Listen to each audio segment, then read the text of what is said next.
नमस्कार व्यूअर्स, आप सभी को अहोई अष्टमी की बहुत बहुत सारी शुभकामनाएं। तो मैंने हिंदी और पंजाबी दोनों लैंग्वेजेस में वीडियोस अहोई अष्टमी के व्रत की बनाई हुई हैं और उनके लिंक्स आपको इसी डिस्क्रिप्शन बॉक्स में नीचे मिल जाएंगे, या आप मेरे चैनल पे जाके सब्सक्राइब करके उन्हें ढूंढ सकते हैं दोनों वीडियोस को। आप में से बहुत सारे लोगों ने सवाल पूछा है कि पूरे दिन के विधि विधान भी बता दीजिए, तो इसीलिए शॉर्ट सी वीडियो आज मैं उसी के बता रही हूँ। जो कथा के दौरान जो भी विधि विधान है वो तो मैंने कथा के साथ साथ सुना दिए हैं, तो सारे दिन में क्या करना है सुबह से शाम तक वो मैं आपको इस छोटे से वीडियो में अब बता देती हूँ।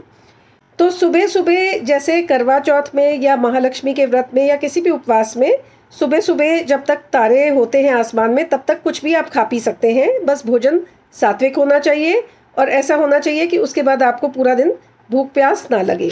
तो आप पानी पी लीजिए, चाय पी लीजिए, दूध पी लीजिए, पराठे, खीर, जो आपका मन करे आप खा पी सकते हैं सुबह सुबह।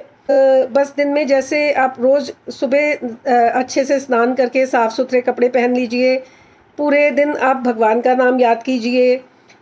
ये जो व्रत है ये संतान की भलाई और संतान की प्राप्ति के लिए करते हैं। तो इसमें जो कुछ नियमों का पालन है वो ये है कि नुकीली चीज़ें जैसे सुई, कील, चाकू, इन सब चीज़ों का बिल्कुल इस्तेमाल आपने पूरा दिन नहीं करना है। मिट्टी का कोई काम नहीं करना है, खुरपी का बिल्कुल काम नहीं करना, कोई बागवानी वगैरह का मतलब मिट्टी का कोई काम करना ही नहीं है, ना मिट्टी की लिपाई करनी है, मिट्टी को आप हाथ ना लगाएं। फिर क्या है कि इसमें सोना तो बिल्कुल ही नहीं है, ये मैं पहले ही आपको बता चुकी हूँ कि जब आप सुबह एक बार उठ गए तो शाम को तारों की को अर्घ देने के बाद ही आपने उसके बाद ही सोना है, लेकिन सोना नहीं है।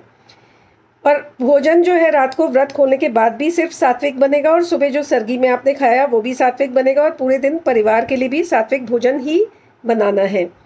लड़ाई झगड़ा इस दिन बिल्कुल ही नहीं करना है घर में, चाहे कुछ भी हो जाए, बहस नहीं करनी, लड़ाई झगड़ा नहीं करना। और बच्चों को बिल्कुल भी अपशब्द नहीं बोलने, क्योंकि ये व्रत रखा ही हमने बच्चों के लिए है, तो बच्चों से बिल्कुल पूरा दिन आपने प्यार से आराम से रहना है। और तारों को जब अर्घ देते हैं, जब तारे निकल आते हैं शाम को व्रत खोलते हैं, तो तांबे के लोटे के साथ बिल्कुल ही आपने अर्घ नहीं देना है। और जो है यह चांदी का, स्टील का, अपना पीतल का, कोई सा भी इनमें से लोटा आप ले सकते हैं। और जब पूजा करते हैं तब 7 तरह का अनाज जो हाथ में लेकर पूजा करते हैं, उसी अनाज को जो है वो गाय को खिला देना है खोलने के बाद व्रत। बस इतने से ही ये नियम है इसके। तो आपका व्रत बहुत शुभ और सफल हो। जय माता दी। अहोई माता आप सबको संतान की प्राप्ति कराए और आपकी सभी की संतानों को बहुत लंबी उम्र दें, बहुत अच्छा और लायक और नेक बनाएं। जय माता दी।